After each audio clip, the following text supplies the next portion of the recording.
Chapter 37. The Apostles Comforted.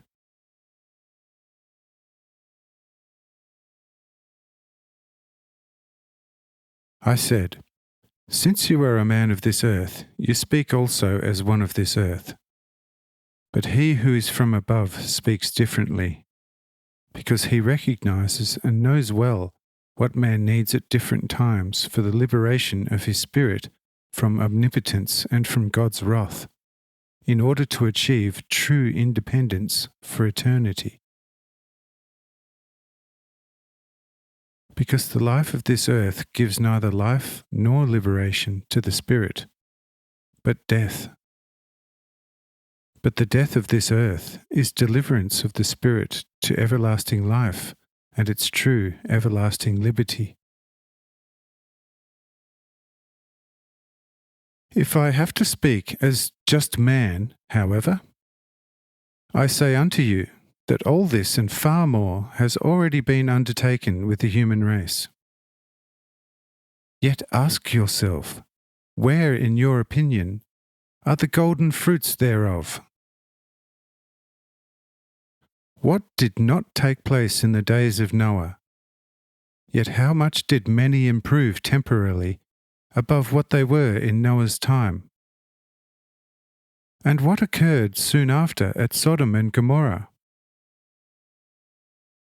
And see, except from the black and the Chinese in the Far East, all heathens are descendants of Lot, as also many Scythians who degenerated like animals, inhabiting the earth's western parts. How do you find them, in spite of the lesson their father Lot learnt? Go to Egypt and check out the peoples, how much they improved through the 7 plagues. What did Moses not do, and what not some prophets? It was for 40 years that Jehovah let the degenerate Jews languish most miserably under the Babylonian captivity. They were treated like the most inferior beasts of burden, fed with the fare of swine and dogs, while the lovely daughters of Jews were being mortally defiled by the licentious Babylonians, day and night, with flogging and other tortures, as were the boys and the youths who had been circumcised. Go and ask the high haughty Jews how much they improved through such lessons. Show me the period, the year, month, or week, or a day, that the Lord was not punishing degenerate mankind, both individually and collectively. Therefore, your advice is much belated. This has all been here already, having effected for the spiritual path also what it had to effect. Yet for man's exterior earthly state, there must and can emerge no evident effect, basically, for it is not on account of this that anything ever was permitted from above. But for proclaiming the gospel of the kingdom of God on earth, through repeated thunder and lightning, I should not have need of you, because there would be in heaven mighty angels in overabundance, who should be more conversant than yourselves with such spreading of the kingdom of God on earth. But that time has now come, which Elijah was shown when he lay hidden in the mountain cave. It was not in the storm, nor in the fire, but in the gentle breeze that Jehovah was moving about. And that time of Jehovah's gentle breeze before the world cave is here now. Therefore, we neither want to nor can move out through storm nor fire, but in accordance with God's eternal order in all love, gentleness, and patience. Yet you are not to disregard shrewdness, because I am well aware of your moving out as lambs among rapacious wolves. Yet, if you nevertheless are clever, you shall accomplish much. Beware of those certain men, therefore, and do not mix with them, because it are these who shall be handing you over to the courts, and also scourge you in their synagogues. And this shortly, if you are foolish rather than sufficiently clever. So long as a lamb finds itself upon a balcony which the wolf cannot reach, the latter can, with all his savagery, nevertheless do nothing to it. But if the lamb cheekily leaves the balcony to look at its enemy more closely, it has only itself to blame if torn up and devoured by the wolf.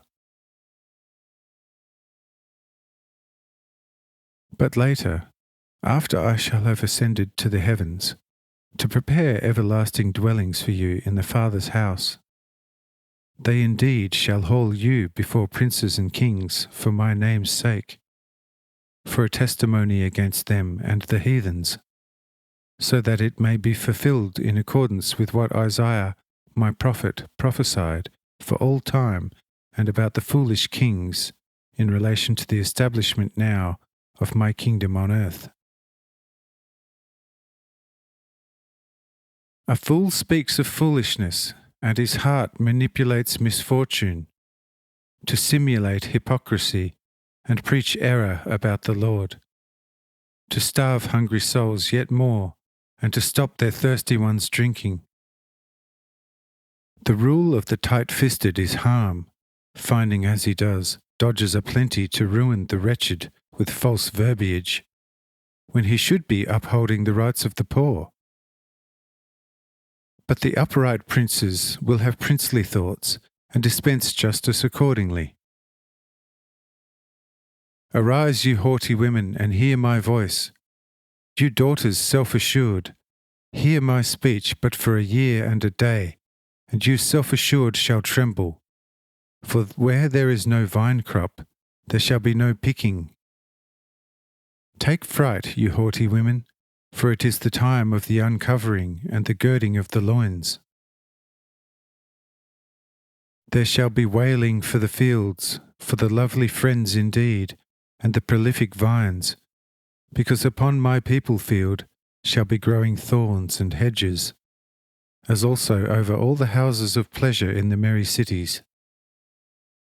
The palaces shall be deserted, and the crowds of the cities lonesome. The cities and citadels becoming eternal caves, for the joy of the beasts of the fields, and pasture of the herds. And this till the days of the outpouring of the Spirit from on high.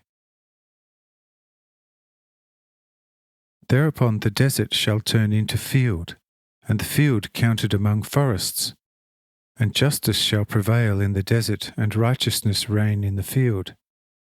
And the fruit of righteousness shall be peace, and the benefit of righteousness shall be eternal calmness and security. Then shall my people dwell in the houses of peace, and therefore in the secure dwellings and lofty silence. But the hail nevertheless shall remain along the forest, and the city here below shall be a lowly one. Blessed are ye that sow keenly beside the waters, sending forth there the feet of the ass and ox indeed.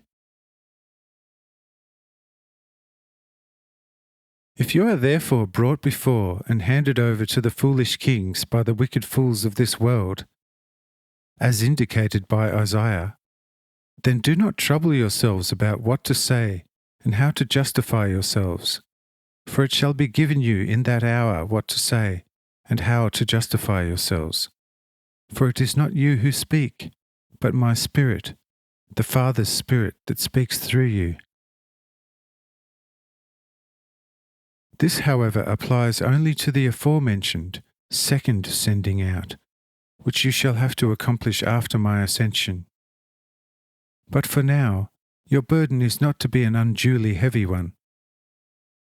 Because just as the prophet says at the end, so I also say unto you now, Blessed are ye that are to sow at the seashores, because you may indeed, for this soil, send your asses and oxen back and forth. That is, your diligence for goodness and truth, for which I have called you. There you shall not come upon a foolish king, nor upon haughty women, but upon the poor, the sick, the possessed, the lame, deaf, and blind. Naturally, and even more so, in spirit. To these go forth, preaching to them the gospel of the kingdom of God, healing everyone who believes, not keeping my name secret to them.